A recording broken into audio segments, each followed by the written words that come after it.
کل کے دور میں گرمیوں میں اے سی یعنی ایئر کنڈیشنرز کا یوز تقریباً ہر کسی کا معمول بن چکا ہے، لیکن کیا آپ جانتے ہیں اے سی کو اگر طریقے سے استعمال نہ کیا جائے تو یہ ہماری باڈی کو نقصان بھی پہنچا سکتا ہے۔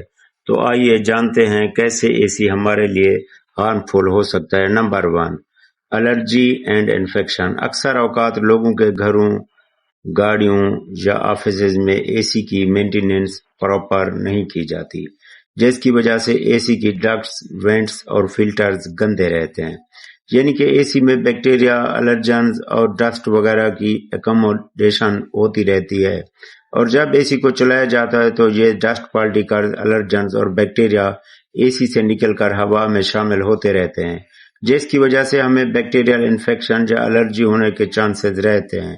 بعض اوقات ان پارٹیکلز کی موجودگی کی وجہ سے اے سی وینٹ سے سمیل بھی آتی رہتی ہے۔ اس لیے اگر آپ کا اے سی ہلکی ہلکی سمیل پیدا کر رہا ہے تو سمجھ جائیں آپ کے اے سی میں گند اکٹھا ہو چکا ہے اور اس کو کلین کرنے کی ضرورت ہے۔ Number 2، dryness. جب آپ کسی گرم روم میں کوئی ٹھنڈی کولڈ ڈرنک کی بوتل رکھتے ہیں تو اس بوتل پر چھوٹے چھوٹے واٹر ڈراپلیٹس اکٹھے ہونا شروع ہو جاتے ہیں۔ یہ ڈراپلیٹس اصل میں ہوا میں موجود واٹر ویپرز کے کنڈینس ہوتے ہیں۔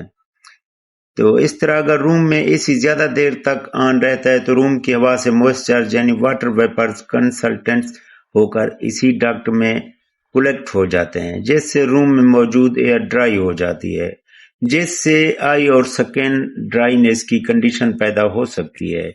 اس کے علاوہ ڈرائی ایئر ہمارے ریسپیریٹری سسٹم کو بھی ڈرائی کر دیتی ہے، جس سے ہمارا ریسپیریٹری سسٹم خراب ہو جاتا ہے، انفیکشن کے چانسز بڑھ جاتے ہیں۔ Number 3، D hydration.